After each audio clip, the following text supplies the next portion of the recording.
In 2024, every restaurant needs to have a strong online presence to survive. And after helping thousands of restaurants drive over $400 million in online sales, there are 7 big mistakes and 15 strategies that help them succeed online and beat the competition.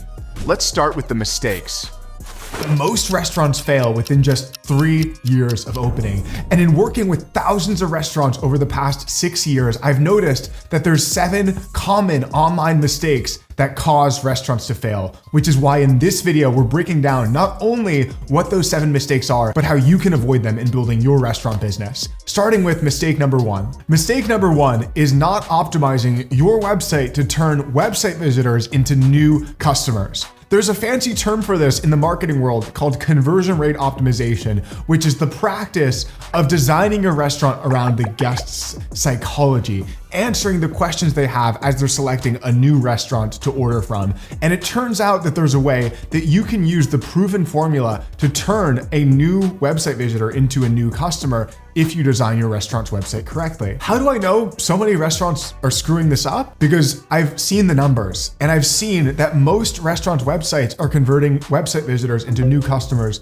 at just 2%, meaning that 98% of the people that visit their website don't end up becoming new customers of that restaurant. And yet, the best restaurants are able to convert website visitors into new customers at a rate of 20%. So you're probably thinking, Adam, who cares? 2% versus 20%?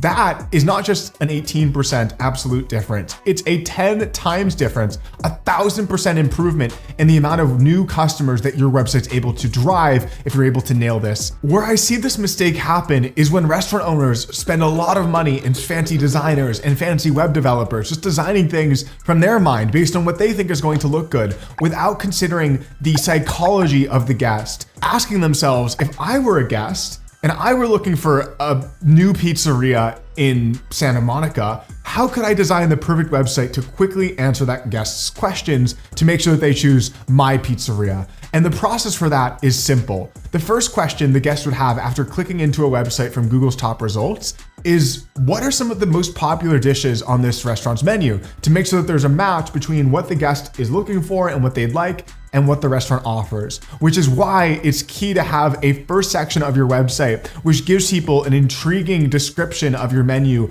as well as a quick menu preview for them to browse so they can immediately begin eating with their eyes and getting intrigued about ordering from your restaurant. But you can't stop there, because then the next logical question after they know what you offer is this place even good? Do they have good reviews? And so in addition to having good reviews on Google, it's important to pull in those good reviews to your restaurant's website so that people quickly are able to validate, yes, this place is popular, they have great reviews, people are raving about their dishes, by seeing the review section displayed. Because if you don't give them the reviews directly on your website, what you're forcing the guests to do is jump through hoops just to get that. They have to go find your Yelp page and then read through the reviews there. And we all know that the more clicks you make a guest do, the less likely they are to order from you. And I'm not just a YouTuber that's making this up as I go. My company powers the websites of thousands of restaurants, so I have their numbers on conversion rate and the huge impact it can have on sales to dial this in. So we've now covered, you need that first section, which gives people an intriguing phrase on what your restaurant offers and a quick preview of your menu.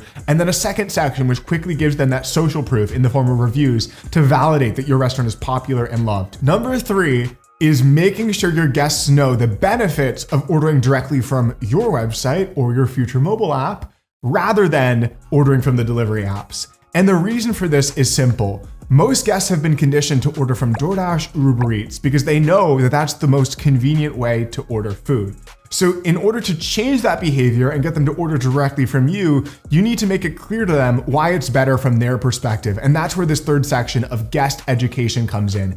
Educating the guest that not only will you save money in third-party fees by ordering directly from our website, which is big for proving value, but also educating them on how it's just as convenient to order from your website or your branded app because of the fact that you support Apple Pay and it's an easy and smooth experience. It might sound obvious to you as the restaurant owner that you can provide similar convenience and similar value from your website, but to the typical guest that doesn't know all about the restaurant industry, having a section on your website titled Order Directly from Our Website for these benefits, where you then spell out the things, has been proven to increase the amount of online orders that flow through your website by double, just by helping guests understand the benefits of ordering directly from you. So now that we know what most of your website should look like, we're going to go to mistake number 2, not having a direct ordering education section. The direct ordering education section is a part of your website under the review section, which tells the guests the benefits of ordering directly from you, helping them understand why they not only get the best value and free food via your loyalty program by ordering directly from your website, but how they actually get faster service and more convenience through the fact that you now support Apple Pay, and it's a much easier experience to order from your website versus most restaurant websites that they're used to. And of course, the reason this ends up destroying restaurants when they don't have it is that then guests don't know why they shouldn't just order from DoorDash or Uber Eats. So that's what they do. And then the restaurant loses 30% on every transaction and all of the customer data to the delivery apps, leaving the restaurant without their customer relationships and without their profit margins. But there's another mistake that can destroy a restaurant that makes none of this matter unless this mistake is solved for. And that is not optimizing your restaurant to actually drive website visitors by showing up at the top of Google. What I mean by that is there's all sorts of things that you need to do for your restaurant to make sure that you're coming up at the top when people in your area are searching for your type of food or your restaurant in your area. Otherwise, they're going to be directed to your competitors. And there's nothing worse for building a successful restaurant than having all of your potential customers go to your competitors instead. That's where Google SEO comes in. If you're not showing up in the top 3 anytime somebody's searching Google for your dishes on your menu, then I hate to break it to you, but you're losing them to your competitors instead, which is why it's so important to nail these tips. And before I go on about the things that you can do to show up at the top of Google, if you want me to personally look at your restaurant's website and tell you specifically what you should do based on your situation in your area and your website, then comment your restaurant name and the city it's in down below, and I'll take a look and reply back to you with another free comment sharing the step-by-step process that I recommend taking for making sure that you show up at the top of Google. So without further ado, Adam, what are the most important things that we can do to show up at the top of Google searches? It starts with keyword density, making sure that you have occurrences of the most common things that people type into Google that you would want them to discover your restaurant for. For example, if I owned Adam's Italian restaurant and I wanted to show up when people were searching for angel hair pasta and chicken parmesan, because those are 2 of the most popular Italian dishes, then I would make sure that my homepage and various other pages have multiple occurrences of those terms on the website so that I signal to Google that we offer these dishes on our menu and we should be shown near the top of the results when people type them in. If you want to research the most popular keywords in your area, you can use the free Google Keyword Planner tool and select your city in it, then type in the terms on your menu to see which ones have the most search queries and which ones you should show up at the top of Google for. There's another key thing for making sure that Google favors you, and that is making sure that Mr. Google knows what those images on your website are, because search engines don't have the ability to see images in the way that a human does. They can't know that that picture is a picture of your amazing chicken parmesan, which is where alt text comes in. Alt text is the title that you give an image that tells Google what it actually is. Not only does this help you show up more for those keywords when Google notices alt text on your images across your website that have the specific terms that people are typing in, but it also helps you show up at the top of Google Images, which, as we all know in restaurants, people love to eat with their eyes as they're searching. So when they type in the best chicken parmesan in Lakeside, California, and then click into images, by tagging all of your chicken parm images on your website with chicken parmesan, you can basically monopolize those results since so few restaurants do it. And that's actually what Antoinette, the owner of Ottavio's, does on her website. You'll notice that if you type in chicken parm in Lakeside, California and click into the images tab, that it's all pictures of her menu and her chicken parmesan that then end up driving her all of those people every month that are searching for her dishes. A good example of a restaurant owner that's nailed taking these mistakes from mistakes to now huge advantages in their business is Anil from Banu Indian, because he went from not showing up at the top of Google and not having a very conversion rate optimized website and only doing $4,000 a month through his website to now doing over $20,000 a month through implementing these exact tips. Mistake number 4 is having a clunky online ordering system, typically one that's powered by a POS company. The reason is that even if you have a perfectly search engine optimized website, which drives people from Google, and then on that website, you have the perfect pieces in place to make sure that they're excited about your food. They know what's on your menu. They see all the reviews. They know why they should order directly from you. If they click that order now button and then it looks like a pain in the ass to order from you, what do you think they're gonna do? They're gonna be like, screw this, I'm going to another restaurant, or screw this, I'm ordering from DoorDash. So you got to avoid that clunky ordering experience and give regular regulars the easiest way to order when they're ordering directly from you. Sometimes that means using a cheaper company like Now that's able to provide a smooth ordering experience. At my company, Owner.com, we've developed not only an ordering experience, but we also have a branded mobile app generator, which gives your regulars the ability to order from you in less than 20 seconds by just having your app on their phone where they're already signed in, just like the DoorDash experience or the Chipotle experience or the Starbucks experience. So if you're interested in seeing a demo of what that could look like for your restaurant, then visit Owner.com to take a look. How I know this is such an important thing to guests is that companies like DoorDash and Uber Eats have spent hundreds of millions of dollars over the past 10 years in developing and testing and improving every little part of their app experience. And it's not just them. The major restaurant corporations, whether it's Chipotle or Starbucks or Domino's, have done the same, continuously optimizing every part of their guest experience for convenience. Because to today's guest, convenience is king. And when you're able to provide that convenience by ordering directly from your website or your app, then you're able to build that behavior of guests ordering directly from you,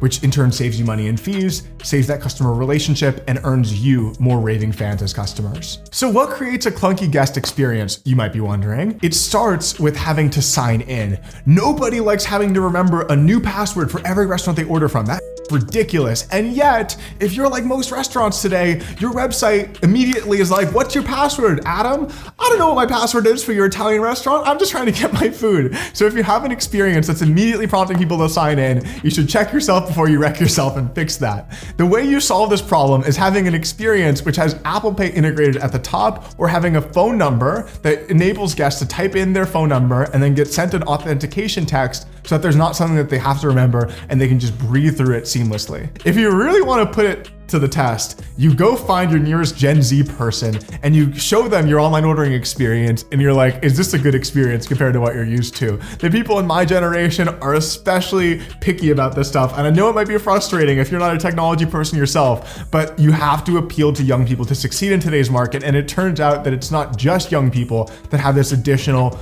obsession with convenience. It's everybody in today's market, because in a world of Amazon and Instacart and everything being app-based, people are expecting a very smooth experience. Another major mistake to avoid, which creates a clunky online ordering experience, is forcing people to visit your website every time. Because the truth is, even if you have a really good website that's perfectly dialed in, nobody likes having to find your website by typing in your restaurant name in Google, then clicking view website, then clicking login every time, then having to log in from scratch. It creates this whole rigmarole of steps. Think about all of the experiences that you most frequently order from personally, where there's just an icon on your phone to tap. It doesn't require finding a website and signing in every time. And it's that convenience that makes it so addictive and that makes that guest ordering behavior so frequent. So like every single one of the most successful restaurant corporations in the United States, you need your own branded app. There's no excuse for not having one, particularly in 2024 when companies like Owner.com have made it so easy.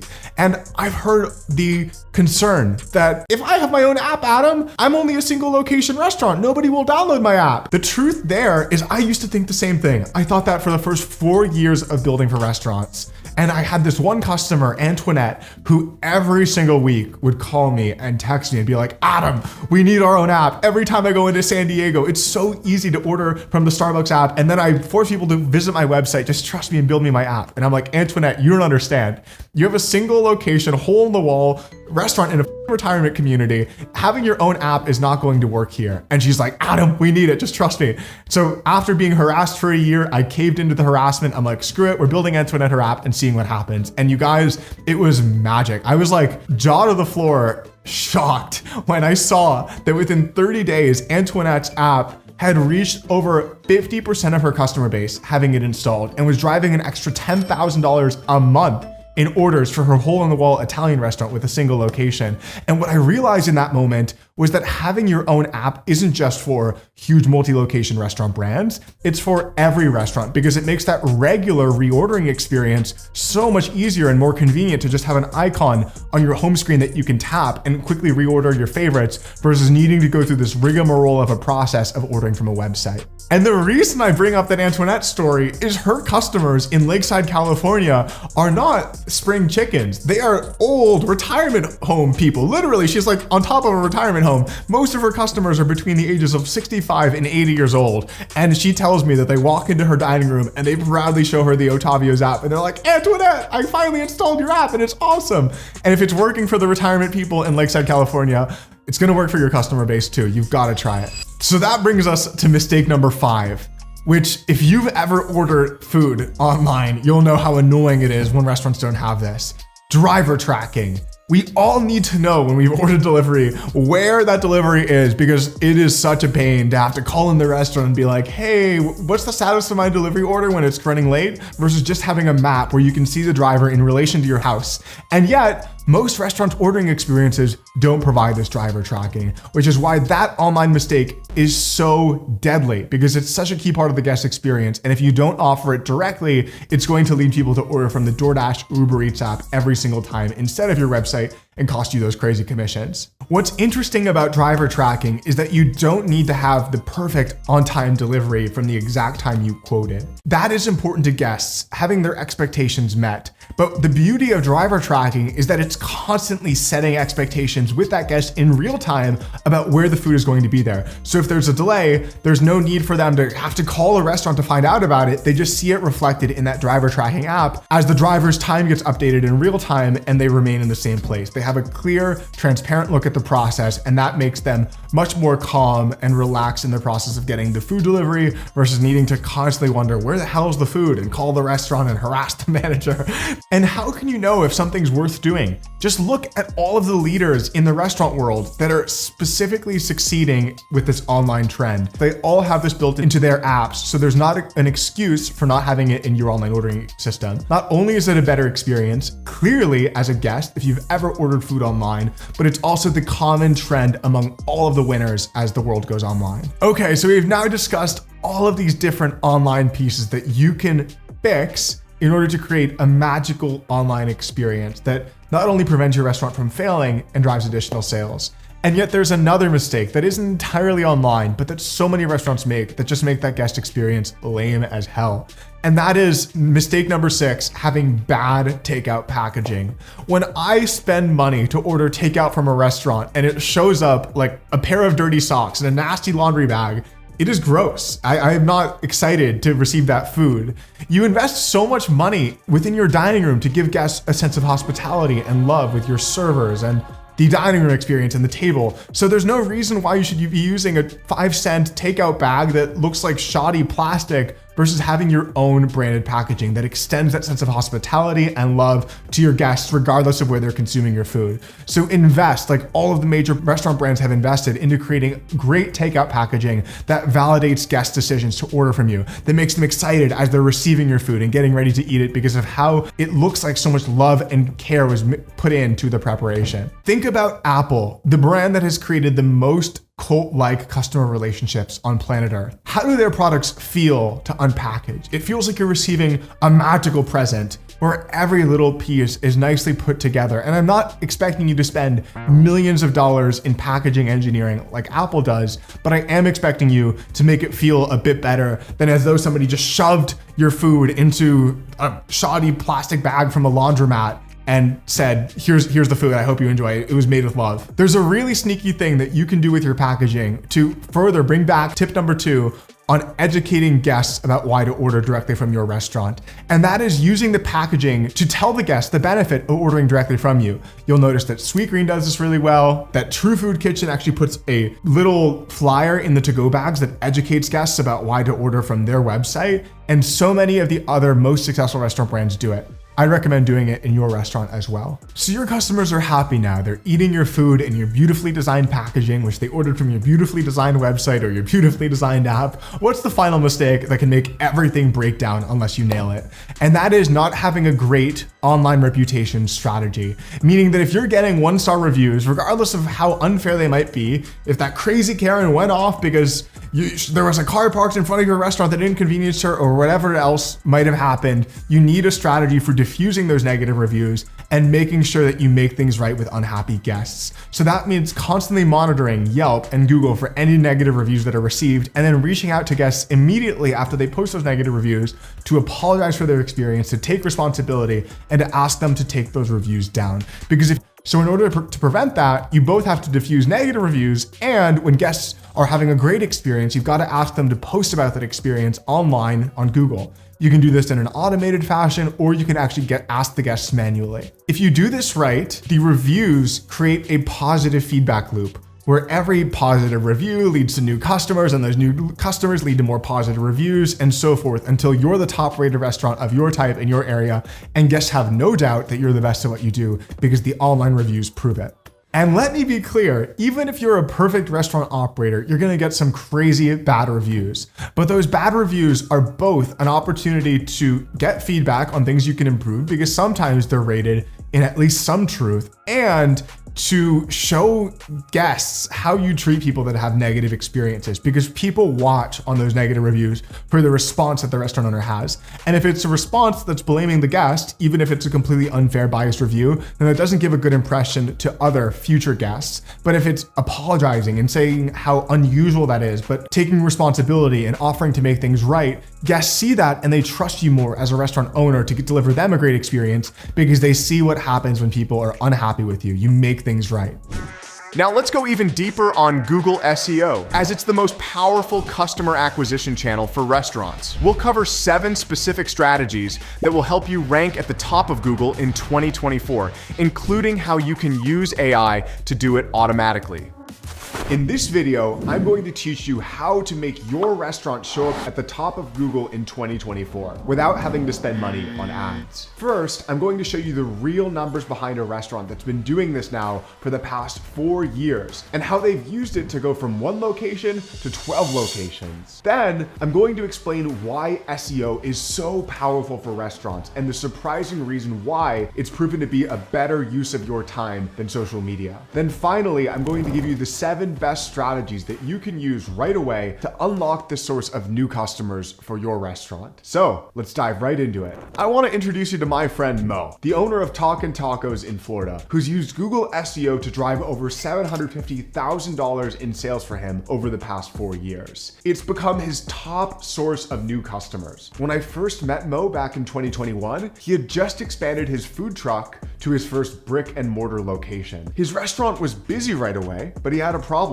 That problem was that almost all of his new customers were coming from DoorDash and Uber Eats. You probably know why that was a problem, right? Because they were taking 30% from him on every order, where in restaurants, profit margins average just 5%. So it's not sustainable to be paying 30% on every order. Worse than that, they weren't sharing the customers' names with him anymore, like they don't with anybody. So they weren't even really his customers. Mo told me that to succeed in the long run, that he needed a more sustainable and profitable way to get new customers online. So he started using SEO to rank at the top of Google. He executed all of the tips that I'm going to share with you in this video, including some brand new strategies in 2024 that have been made possible through AI. Now, 4 years later, the results he sees are bananas. In the past 30 days alone, he's had more than 1,897 new customers come from Google. Those customers drove over $27,509 in attributable sales through his direct online ordering channel alone. That's just in the past 30 days.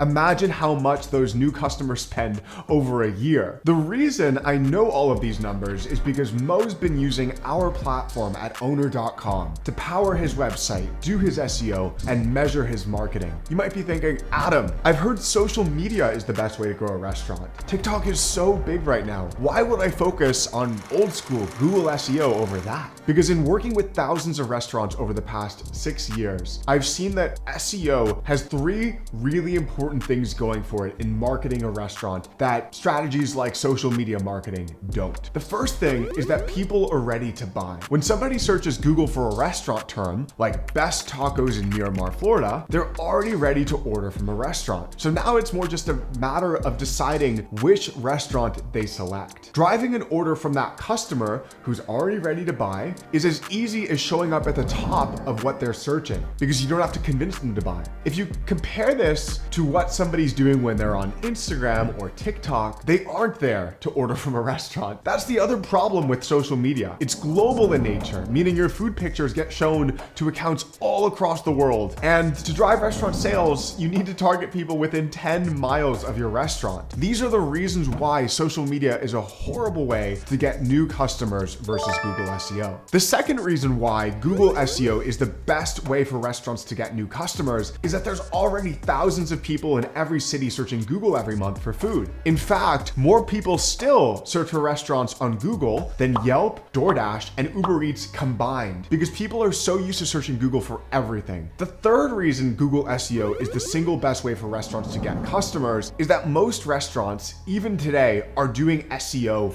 wrong, which means that if you're able to be the one that gets the best practices right that we cover in this video, then you'll unlock that steady flow of new customers as a competitive advantage. So one of the things that we're going to cover in this video is not only the most important things to do to increase your SEO rankings, but how you can actually measure the sales impact of SEO down to the penny so that you know how it's working. So now you've seen an example of a restaurant that's used Google SEO to drive millions of dollars in sales in Talkin' Tacos. And you've seen the 3 reasons why Google SEO is the most effective way for restaurants to increase sales. So you're probably wondering to yourself, Adam, where do I even begin with SEO? Because I've heard there's so many different things that I could do. And that's what the rest of this video is about, because we've boiled it down to the 7 most effective things that you can do in order to make your restaurant show up at the top of Google. And we're also including the latest strategies that have been made possible in 2024 thanks to the breakthroughs in AI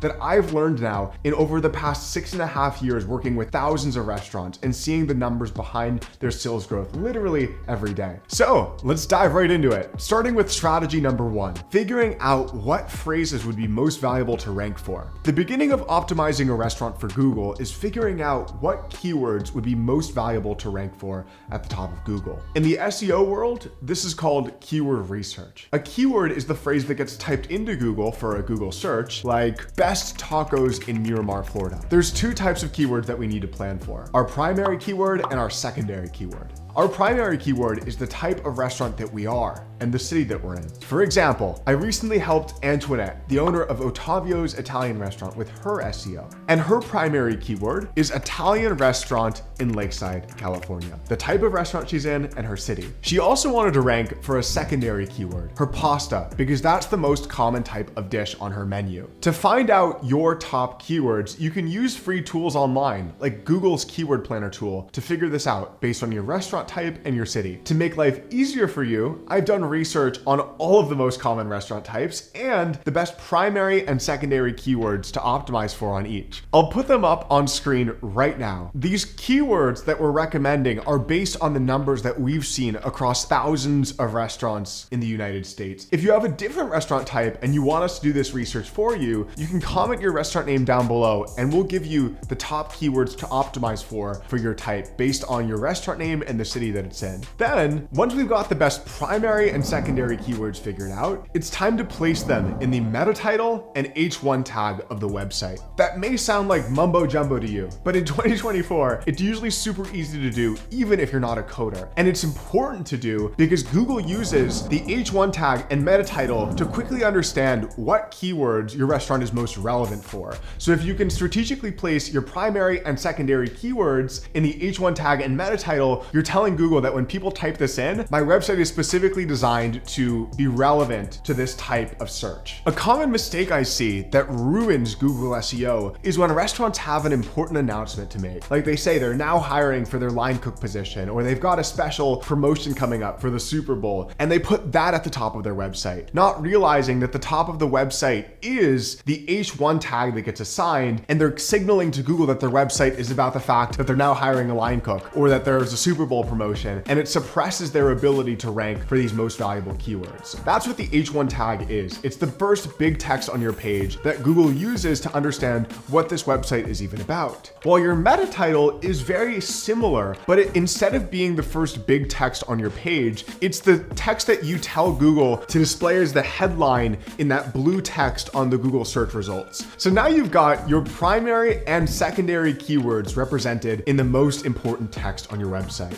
So you're probably wondering, okay, aside from my primary and secondary keyword, how do I rank at the top of Google for the rest of my menu items? And that's what strategy number 2 is all about, creating dedicated pages for the most popular menu items that you've got. Because sometimes people are going to be searching for a specific dish that you offer. And if you can rank at the top of those searches using pages that are custom designed for those menu items, then it can be an amazing source of new customers who want exactly what we offer. For example, according to KW Finder, over 500 people per month are searching for birria tacos in Miramar, Florida. So what we did with Talkin' Tacos to show up for those 500 people was we created a dedicated page on their website just for their birria tacos. Then what's really genius is the fact that this page is connected to their online ordering and to the rest of their website. So people can smoothly flow through after typing in birria tacos and clicking on their website and order the dish with Apple Pay in less than a minute to enable impulse buys. AI has completely changed the game on this, because what used to take thousands of hours and teams of people to do, the process of creating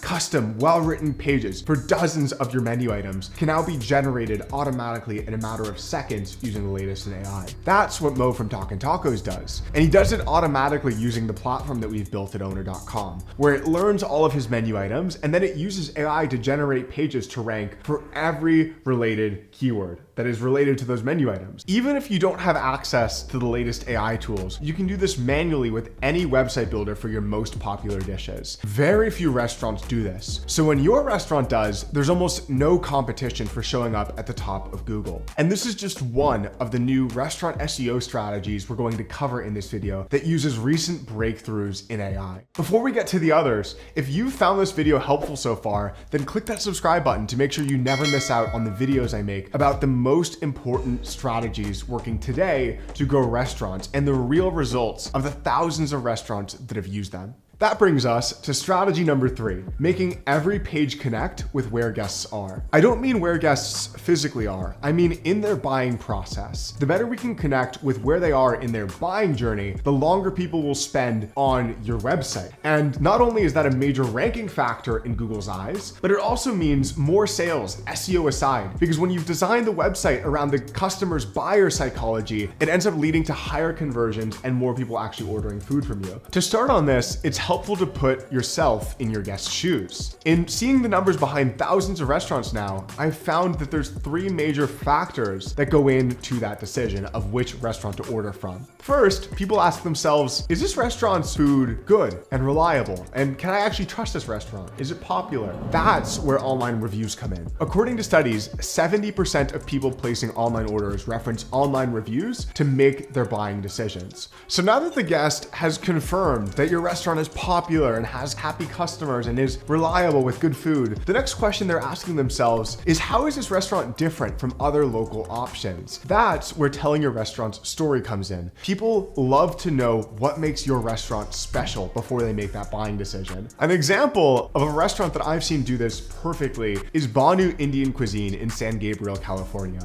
Because after showcasing those reviews, they have a story section on their website and a story page which talks about their vision for creating this authentic Indian market and restaurant that people can use to get a taste of what the founders' experience was in growing up in India. They talk about how it's run by a family, and you can get a sense of the soul of the place and how it truly is an authentic restaurant run by people who love their community and care. So the next question the guest has on their mind when deciding which restaurant to order from, now that they trust your restaurant and know what makes it different, is, okay, what's most popular on the menu? menu, because it gives people ideas of what's most popular on their menu to make their buying decision easier. You can't just tell them what the most popular dishes are though. You have to show them, because in restaurants, people love to eat with their eyes. If we can create websites that address those three major factors, then people will spend longer on our websites and are significantly more likely to order. When Google sees people spending a while and placing lots of orders, it shows them that the website is a quality restaurant website that nicely matches what people are looking for so that they can give it more exposure in future Google searches. Which brings us to strategy number 4, page speed optimization. You've probably had that experience before, right? The one where you're excited to do something online, visit a website to do it, and then it just takes a long time to load every little thing. It's frustrating. According to a study by HubSpot, 70% of people surveyed said that page speed could make or break whether they order online. Not only that, but for every 1 second that a website takes to load, the study found that it produces 5% fewer people converting into customers. That means if your website takes even just 3 seconds to load, you're losing 15% of new customers. Because page speed is so important, it not only affects whether people who make it to your website will actually order from you, but it also affects how many people Google sends to your website. In fact, it's so important to Google that they developed a tool to show you how your website loads on different devices. Again, there's a ton of options that you can use to increase page speed, but I've done the work to simplify the top 3 that you can do that have the highest impact. The first one is compressing images and then re-uploading them. Because believe it or not, there's a world where you can have 2 images that look to the naked eye to be exactly the same, but one of them has 10 times the file size. So compressing is a fancy term for making the file size smaller without hurting the quality. The second major way you can speed up your load speed is simplifying code. All you do here is you show whoever your web guy is a report on what that page speed tool from Google calls out, and they'll have enough to optimize that for you. The third is ensuring that your web hosting is served with best practices and that it has servers near where your customers are to decrease the latency between where your customer is and where your website's hosted, and that in and of itself improves the speed at which it loads. Our platform at Owner.com does this automatically, with websites built using our platform consistently scoring in the top 1% of restaurant websites in terms of page speed and usability. The first 4 that we've covered here are improvements that you make on your website. That's why they're called on-site optimization factors. But the next one, which is also really important, actually happens off your website. And that's number 5, get your naps right. I'm not talking about the midday siesta nap, which no one in the restaurant world has time for, of course. I'm talking about the name, address, phone number, which Google uses on directory sites to figure out how popular your restaurant is. Where when Google sees which businesses are most mentioned by other relevant businesses across the internet, then they assume it's more popular and they rank it higher. The key here is consistency. Every character of the restaurant's name, address, phone number, and website across Yelp and TripAdvisor and Yellow Pages needs to be exactly the same as the others. Down to the littlest detail, the littlest character can break a citation. Now, there's one more technical optimization that you can make across your restaurant's website. That's strategy number 6. Setting the alt text on your images strategically. The alt text is the text description of any image that Google uses to figure out what's actually in the pictures. It's super easy to set in any website builder. This not only helps your website show up for your primary and secondary keywords by telling Google more about the type of restaurant that you are based on the images that are on your website, but it also makes it so that when somebody searches Google images for those keywords, that your pictures can come up, and that leads to people clicking on those images and visiting your website directly. By the way, there's a special bonus to doing this alt text stuff beyond helping you get new customers. So how do we do this? We go into our website builder, an online ordering system, and we adjust the alt text field on all of our menu items to be best, and then the name of the dish and the city you're in. So if I'm Antoinette from Otavio's and I'm trying to rank my garlic bread higher, I would say best garlic bread in Lakeside, California. If we go back to the example that we started with of Talkin' Tacos, some of their hundreds of new customers every month actually come from Google Images. Because when we search for tacos in Miramar, Florida, you'll notice that 6 of the first 9 images that come up in that result are photos of their restaurant. And if you click into their photos, it brings you to their website. As we know in restaurants, people love to eat with their eyes, and there's huge advantages to having your images ranked as well as your web pages. That brings us to another genius strategy which Talkin' Tacos has leveraged really well. Strategy number 7, using AI to rank for nearby cities. At the start of this video, you heard me talking about how Mo and other restaurant owners are using AI to generate pages for their menu item. When we first set that up with Mo, we started seeing crazy fast results. And I checked in with Mo, hoping he'd be psyched about finally showing up for these menu items. And he said, it's cool, but can we do the same thing for all the cities near us? So we have pages that rank at the top there. In that moment, I wanted to be like, Mo, why can't you just be happy? We had this huge breakthrough. But I realized he had a point, and we dug in, because every restaurant has surrounding neighborhoods and cities that they aren't in, but that they also draw some customers from. So if they can set up landing pages which are specific to people searching for their food items in those cities, then they can show up at the top for all of those surrounding cities. Doing this manually would mean hundreds of hours of work in researching all of the neighborhoods and generating content relevant to each of them. But with an AI website builder, we can literally have it done in a matter of seconds. So what this means is that for every surrounding city, the AI creates a page which has all these other on-site optimization factors taken care of. Alt text, meta title, primary keyword, secondary keyword, but they're designed to rank at the top for that specific neighborhood or city, giving that restaurant even more probability of attracting customers nearby, even if they're searching in cities that are not the city that that restaurant specifically is in. I've got good news, which is we started this video by saying there's 7 tips, and there's actually one more tip. We got a bonus tip. Tip number 8, tracking your progress to measure what's working. Because I know what you're probably thinking after seeing this video. This sounds great and all, Adam, but how do I know this is actually driving me an increase in sales? That's where measuring the SEO sales impact is so important. And the real question of all of this is not where are we ranking, but it's how many new customers are those rankings driving? How much in sales are those rankings driving? There's only one tool that I know of that makes this measurable down to the penny of which customers came from which source online. And my company built it after experiencing that frustration myself for years. It's one of the tools available on our platform at Owner.com, which allows you to see exactly where new customers found you online and how many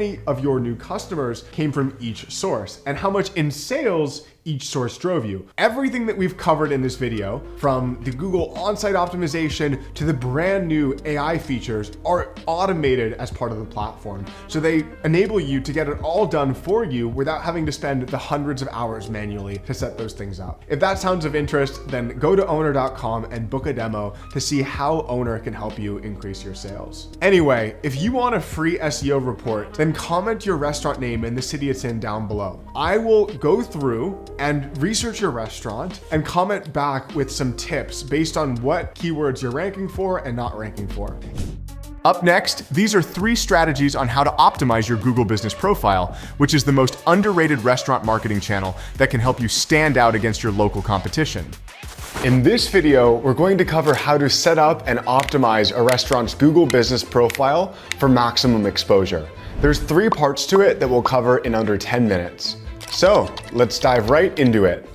Part 1 is using Google Posts with an offer to promote online ordering through your website. I've seen thousands of restaurants' Google Business Profiles, and no single strategy works better than this one for increasing sales. I first saw this one in action from my friend Omar, the owner of Talkin' Tacos. He used this strategy to drive over $2,000 in additional monthly sales without his team spending more than 5 minutes per week on it. When he discovered this feature, he was at this place where he really wanted to drive more orders directly through his website and his app rather than through Uber Eats. And he knew that if his regulars knew what was in it for them to order directly from him, that they would choose to do so. So he found a way to promote it on his Google listing for free.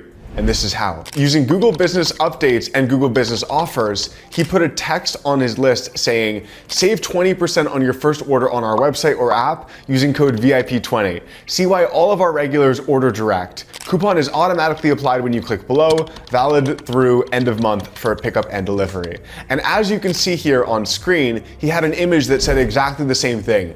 Just having this Google Business Profile post and image on screen increased his sales by over $2,000 per month without having to run any ads. He can track that down to the penny because he uses Owner.com for his website and his online ordering, which tell him exactly where his new sales are coming from and had a tracking link set up to specifically check how many new sales were coming from this feature.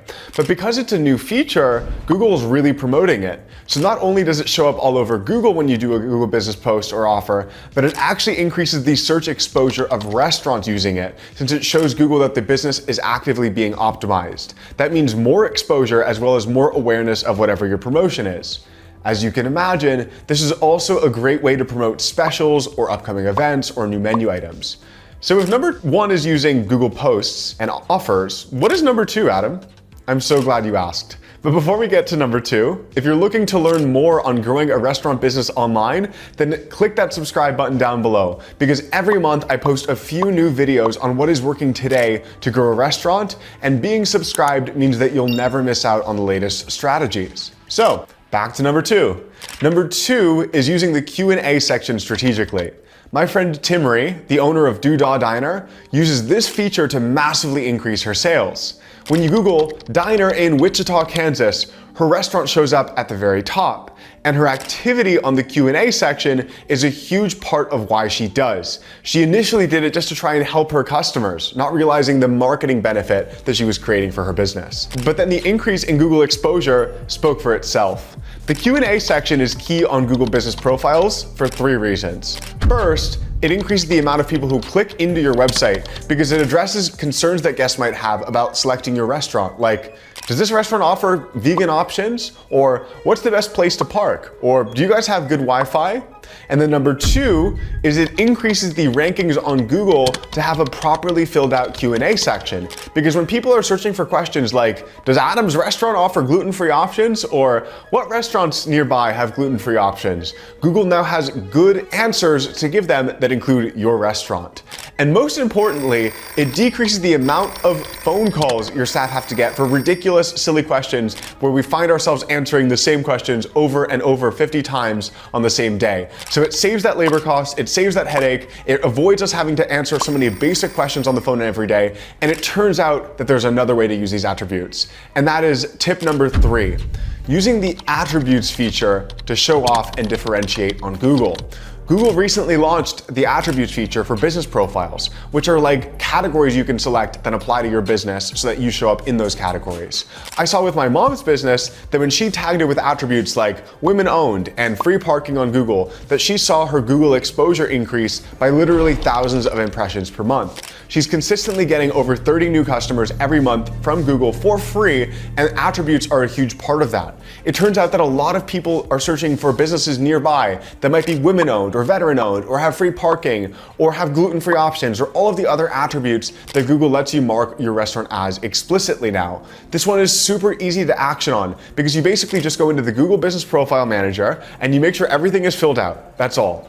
If you can select an attribute for your business, I recommend selecting it because the more attributes a Google Business Profile has, the more exposure Google gives it. Oh, and I know I said 3 easy tips, but another tip just occurred to me since I started filming this video, so we're going with 4 easy tips. So here's the bonus tip that is even more powerful than the first 3 we covered, and that is number 4, using Google Business's new Share a Review feature. Yelp is famous for not letting restaurants ask for reviews, but Google has taken the opposite approach as of recently. They now let you copy a link from the inside of your Google Business Profile dashboard, which makes it super easy for customers to go to your listing and leave you a review. I saw my friend Sean Walchef, the owner of Cali Comfort Barbecue in San Diego, use this genius strategy to drive reviews with this feature. Here's how it works. When a customer orders from him online, he sends them an automatic email saying, "How was your experience? Leave us a review," with the link to his Google Business Profile. That is it. It is literally that simple. And using that simple of a strategy, he's gotten over 2,000 positive reviews on Google in under 14 months. Now, when you search for barbecue in San Diego or dozens of other terms, not only does he come up at the top, but he looks like the clear market leader because he has 4 times the reviews of the next best barbecue restaurant. If you want to spice this one up and make it work faster, I've also seen restaurants use a raffle with the Google Reviews feature, meaning they tell their customers something like, write a review, win $1,000 $1,000 gift card, raffle happening at the end of the month, and then they link people to their Google business profile. The amount of people who will take 3 minutes to write a review to support a business and share their experience is always heartwarming to see. And it helps a restaurant stand out and develop a reputation as the market leader. Next, I'll cover 5 strategies for Yelp that will help you drive more sales, increase customer satisfaction, and build a lasting restaurant brand. Yelp is the second biggest source of new customers for most restaurants, and there are a lot of new Yelp features to take advantage of in 2024, which is why in this video, we're going to cover how to get as many new customers as possible from Yelp, but without buying ads or making the mistakes that could get a restaurant banned from Yelp. Starting with number 1, great photos of the popular dishes featured at the top of your profile. Because we all know that saying that people love to eat with their eyes. And that's why it's so important to make sure that the top of our Yelp profile features photos that look good enough to eat right off the page. Yelp actually tracks data and surveys their customers after they send them to a Yelp listing, which is how they found that 48% of their customers make buying decisions based on the first photos they see. People searching on Yelp spend almost triple the amount of time on a business page that has good photos at the top as opposed to one that's without. And the longer they spend on your page, the more likely they are to spend money at the business. A great example of a restaurant showing mouth-watering photos of food is Abaraya Japanese Fried Chicken in Oakland, California. Even though fried chicken is in Abaraya Japanese Fried Chicken's name, photos of the dishes featuring it really highlight that. Here are some of the tips to do it right. First, you gotta make sure that you use real photos, not stock images and not overly perfect photography, because you wanna give Yelp visitors the sense that they're actually looking at your real food. So pick your 3 best photos showing diverse yet popular dishes in the first photos and place them in the slideshow. And if you want the photos to look extra appetizing, you can use the Foodie filter and film camera app. You turn the brightness up 10 points and turn the contrast up 15 points, and then increase the saturation 18 points and the warmth about 7 points so that you get that very vibrant, colorful look that so many of the food pages use to attract as much engagement as possible on social media and platforms like Yelp. Then to upload the photos after you've edited them, you just go to the photos section on the Yelp for Business Owners app, you click upload photos, you select the photos you want to upload to your business page, and you make sure that the image is less than 5,000 by 5,000 pixels. Then you add a caption to each. It's best if the caption includes the name of the dish so that it shows up at the top of those Yelp searches where people are searching for specific dishes. You select the most appetizing ones to be the featured photos so that they're centered and most prominent on the listing. Now, just because your food looks tasty doesn't mean the customer is going to make the decision to buy from your restaurant. There are other considerations like dietary restrictions, payment methods, Wi-Fi, and the owner's story that weigh into the guest's decision on which restaurant to buy from. That brings us to tip number 2. Use the highlights feature.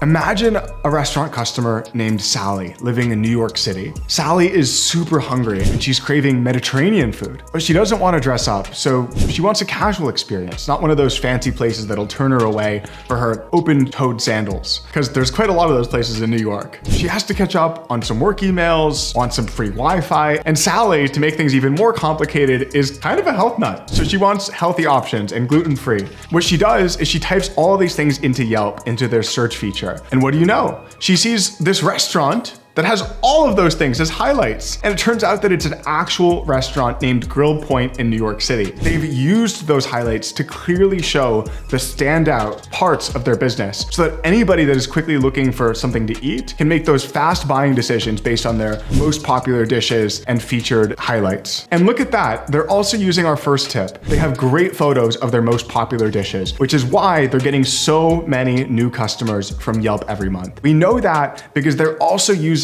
our platform to manage their marketing. That's how I have an inside look of how Yelp is so powerful when it's set up correctly. And if you're interested in seeing the success stories like Grill Point or Talkin' Tacos or any of the dozens of others that we cover here on this channel, exactly how they're driving growth, then click that subscribe button down below, because every month I post a few new videos going through their numbers, the results they're seeing, and the strategies they're using to drive that success. Anyway, back to the video. The Yelp Business Highlights feature is extremely important important because you can choose from over 30 badges to showcase what makes your business unique, like which dietary preferences you can cater to, like whether you accept cash or credit or both, whether you serve alcohol, if dogs are allowed, if you have Wi-Fi, and whether or not you have gender-neutral bathrooms. This can all be updated in the new Yelp business profile. To personalize your highlights even further, you can also add attributes such as woman-owned, black-owned, and more to highlight differentiators that people care about. Additionally, some of these highlights can be voted on by your customers themselves. For example, if your business is good for kids, or pricey, or loud, or allows casual clothing, customers can vote those things so that you show up in more of those searches. And having all of this information readily available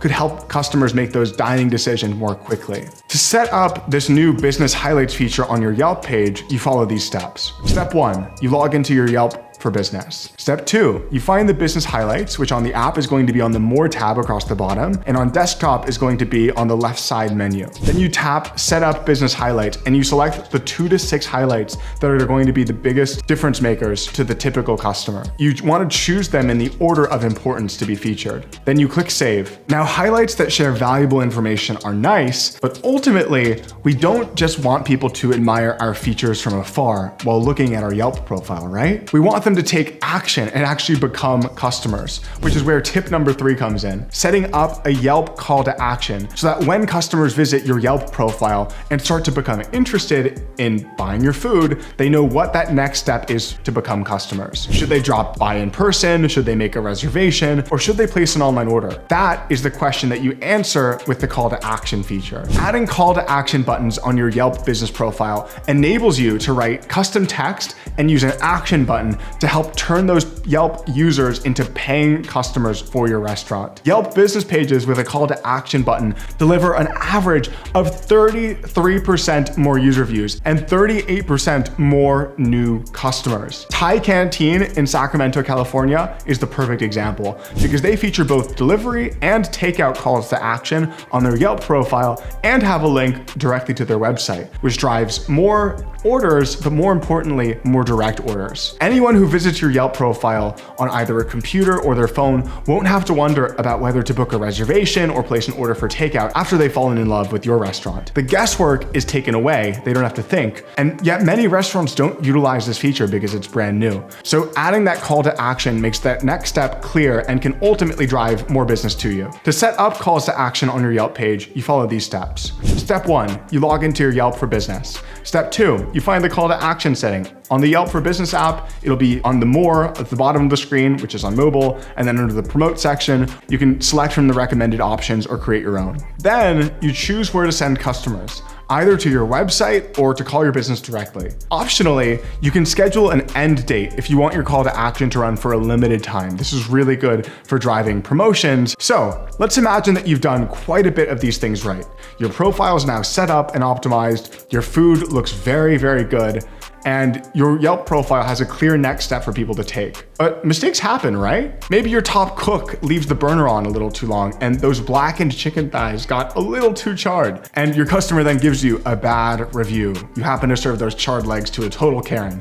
Is it game over? Not exactly. That's our next step. Step 4 is responding to reviews, especially the negative reviews. Research shows that a single negative review costs a restaurant $700 just in new customer orders. And another study by review trackers shows that 53% of customers expect businesses to respond to negative reviews within 1 week. Yet 1 in 3 expect those review responses to be in 3 days or less. Coriander Indian and Euro Kitchen in Boynton Beach, Florida is a good example of a restaurant owner taking the time to respond to reviews that had less than great experiences at their restaurant. Check out these examples, which I'll put on screen, on how they respond, even when Karens go on Yelp and try to attack them. Anecdotally, I've seen that when restaurant owners respond with very kind, apologetic notes, even in cases where it's totally the customer's fault, over 50% of those customers are then willing to remove the review or increase the star rating because they appreciate that the restaurant owner cares about their feedback. By the way, that $700 figure, that's not the lifetime value of those new customers, that's just on the first order from new customers, meaning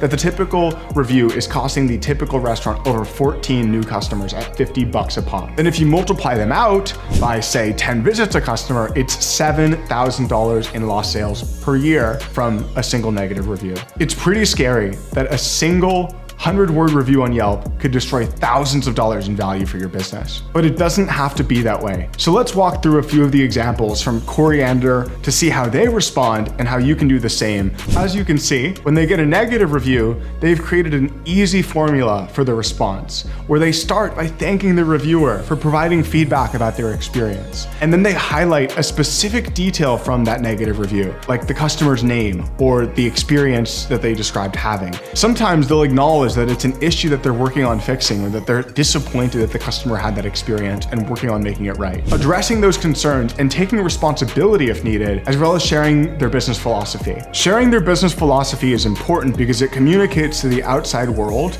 that this issue that happened is an exception, it's not the rule. Then those reviews conclude by inviting them back, or with a way to continue the conversation, like send me a message so that I can reach out and make this right. That last step of taking action to contact the customer outside of Yelp is really important. Not just because it's likely to get the customer to take the review down when they see how much the restaurant owner cares about their experience and is working to make it right, but because there's dozens of other people on Yelp that are watching how you evaluate that situation and that are going to judge your business on it, fair or not, in the coming months and years. So by showing that you get in touch with the customer and you quickly make things right, you're also setting an example for the rest of your prospective customers about how you handle things when customers are disappointed, which then draws more new customers to your business. There's another bonus to doing this, by the way, which is that your team is watching. Your servers, your line cooks, your bussers, when they're working in your restaurant or even considering working in your restaurant, are going to check your reviews to see how you handle it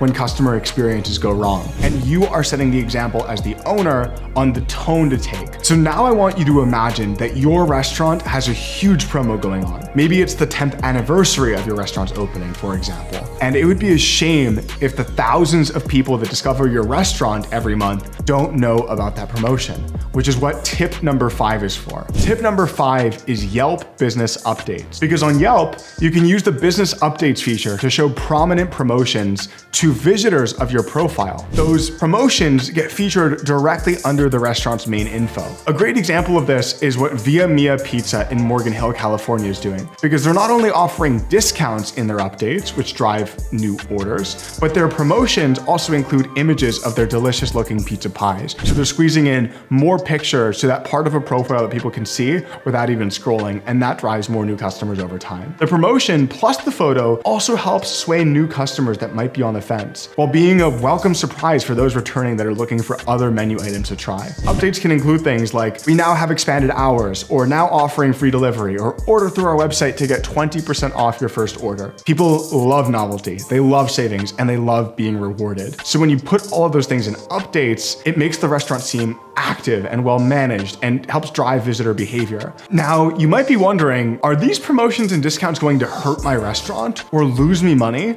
or attract the wrong type of customer that is just buying because of the deal? If you set up your promotion the wrong way, that is exactly what happens, which is why I created a separate video on restaurant discounting, where we talk about all of the best practices for setting up restaurant promotions in such a way that actually make the restaurant profits, not cost them money, and that avoid these mistakes that draw in the wrong types of customers. If that sounds interesting to you, then click this video next to take a look at all of those restaurant discounting best practices.